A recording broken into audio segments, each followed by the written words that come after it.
Nigeria prepares for election in January 2011, and some media houses are ready to report the process without compromise. 3 of them were represented at an African roundtable held at the time Auditorium in New York to discuss Nigerian elections and the role of the media.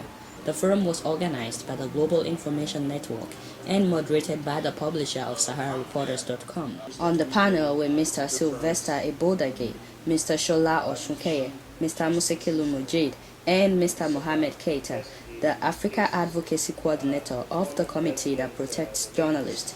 So, Mujid, how much or how bad is corruption in Nigerian media to the extent that it would affect the role of the media in the coming election?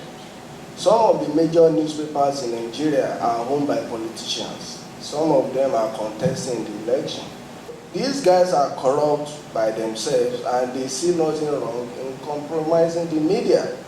And I see that going on, except something is done to empower the Nigerian media so that journalists will earn more and be able to, avoid being compromised.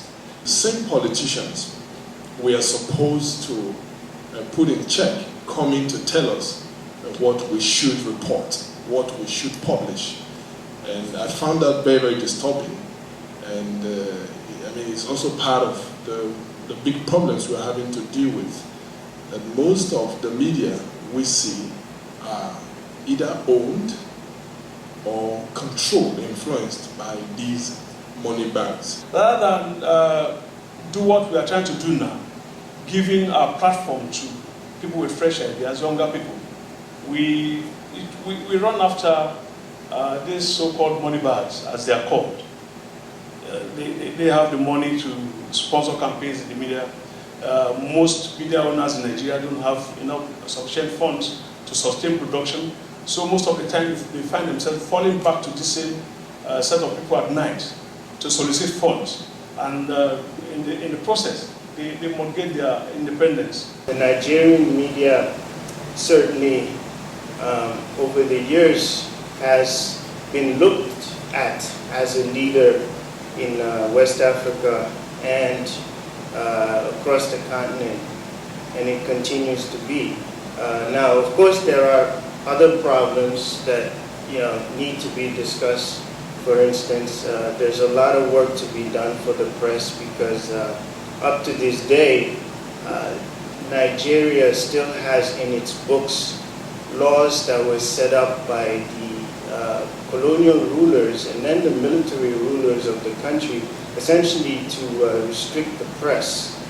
Yeah, I just like to add, like your newspaper is owned by a politician, Yes. and who is facing charges of corruption.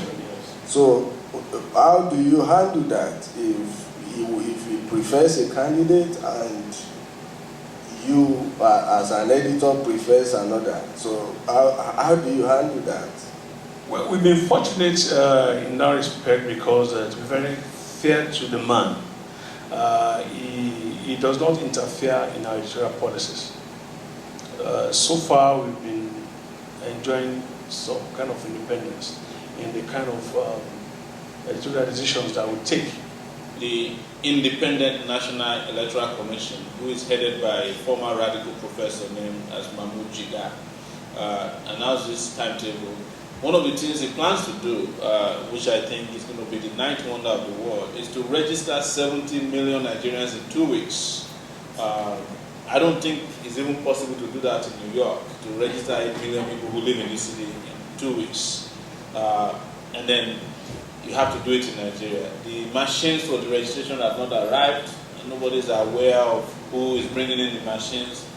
I just want to ask, from the point of a publisher, somebody who have his ears to the ground, is it possible, do you think, that by January we will have an election that can be regarded as free and fair?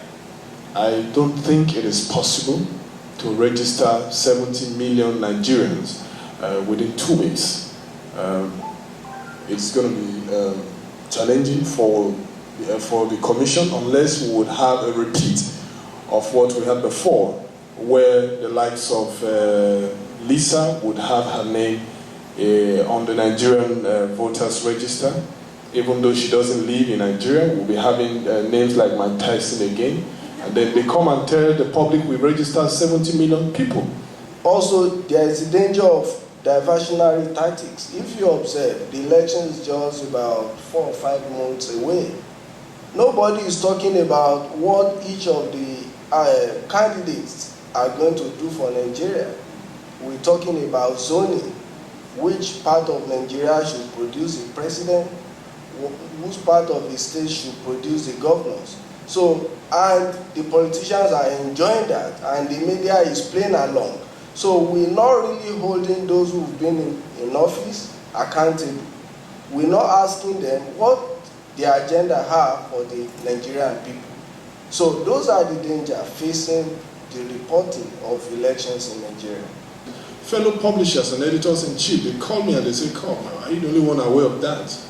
How come you're publishing? I mean, why not relax? Why not?"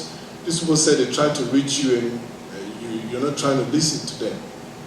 All right, so we publish these stories. We don't care whose horse is God, because we believe that that is the only way to ensure that Nigeria as a country continues to survive.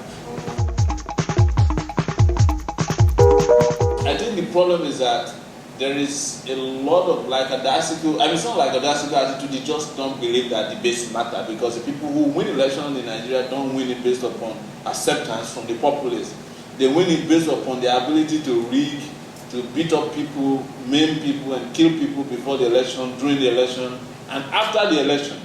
There are all these issues with organizing debates with broadcasters might also be rooted in the fact that from the get-go, like in 1992, under the military regime, they set up a law to regulate the broadcasting sector. And under that law, essentially the discretion as to who gets a TV or a radio license is left to political appointees. It's anywhere between the Ministry of Information and the President.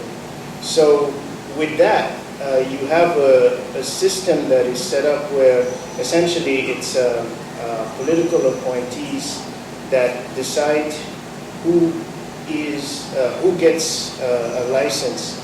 Access is also a huge problem, as you said.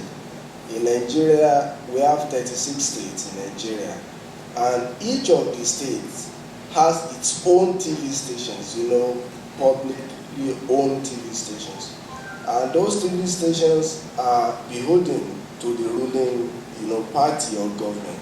So they do not say anything good in the opposition. So such stations definitely will never allow debate. Each time there's an election, those that you see in the front are those with very, very deep pockets. Their pockets are so deep they can manipulate any process. And that's why essentially nothing seems to work in Nigeria, because they will subvert any law even before that law gets through Congress. The coming elections, if the media will not stand its ground, if we will not be as objective as we are supposed to be, if we refuse to be as proactive as we should be, I think the whole world should hold the Nigerian media responsible for whatever becomes of the coming elections. Yes, next time we're going to make sure that there's a female representation, and beyond that, we're working towards a female Nigerian president. The men have messed up for too long. All right? Thank you very much, and have a good night. For more information and updates on upcoming roundtables, contact Lisa Vives at Global Information Network. In New York, I'm Adiola Oladele. Ẹ ṣé o, ẹ ṣé o, ẹ ṣé o, ẹ ṣé o, afrojuju lẹ fẹ́ gbọ́ o, ẹ ṣé o.